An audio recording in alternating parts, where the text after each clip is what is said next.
We wanted to sort of show, get the name of the company out there, get people interested in what we were doing. So, and we wanted to try out Product Hunt as a launch medium, because like we've heard lots of amazing things about it and stuff. So the idea was to stream iOS screens.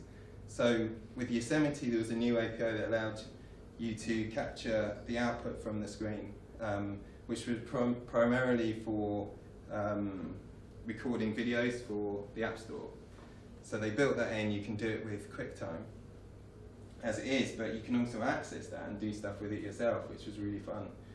So via the lightning cable, you can capture the screen, and then we kind of wanted to capitalize on a lot of people being excited about streaming stuff at the moment. So added that onto kind of streaming your screen to anyone who wanted to watch at that point, which has kind of been seen a lot in games and stuff. But you can't, because of restrictions of the operating system, you can't do that without embedding something into your game. So this allowed you to bypass that by recording it through the computer.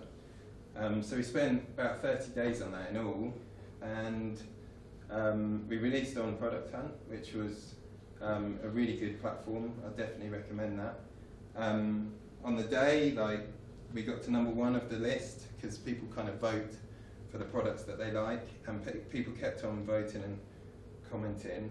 And kind of instead of a lesson from that was instead of kind of sending people to your homepage of this your site, if you send them to the Product Hunt page of the app, they will then vote for you or comment on it, and it's kind of a bit of a discussion around it, which means like eventually they will get and download your app as well, but it just keeps a certain amount of momentum. It's really nice that people on there are much more open to stuff than Hacker News and stuff where you will release something and everyone will say, oh, it's rubbish, why are you doing that? They like say, oh wow, that's a good idea and stuff. And it's been really amazing. We still number 14 of the top list, and you know there's some really amazing products that have that we're amongst. So it's been an amazing thing. It got an article in Wired in the last couple of days, although they kind of had quite a bad take on it. So we gave them an interview about what we thought it was about, and then they just put out what they wanted to do. Strangers watching you. It's a bit disturbing. And also, so now you can live stream whatever boring thing you're doing on your phone.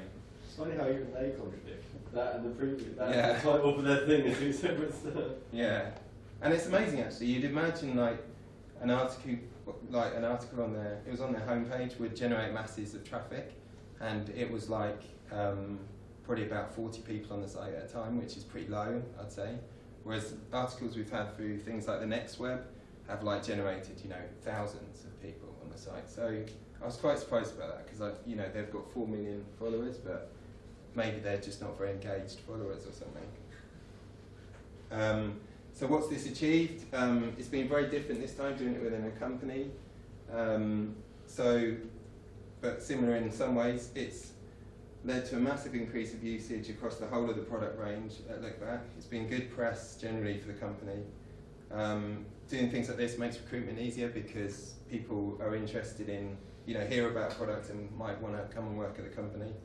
And also the code base that we've got from this, it was some really difficult challenges in there. And what we've got out of it will be really useful going forward, like being able to do live sessions, like usability sessions and stuff like that. So it's been really good. So just generally, it doesn't matter what you do in your job. The fruit is low hanging at this point. It won't be forever.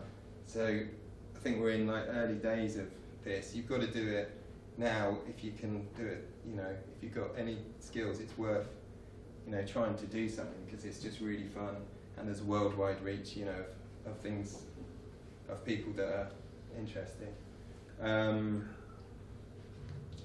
And this quote from Brian Eno, like, just because you might have an idea on paper, it's only when you start doing it that you realise that something totally unexpected came out of it, and that's definitely a really exciting thing about any creative process, like art and music and stuff. And I think programming is just as interesting in that way as those other things.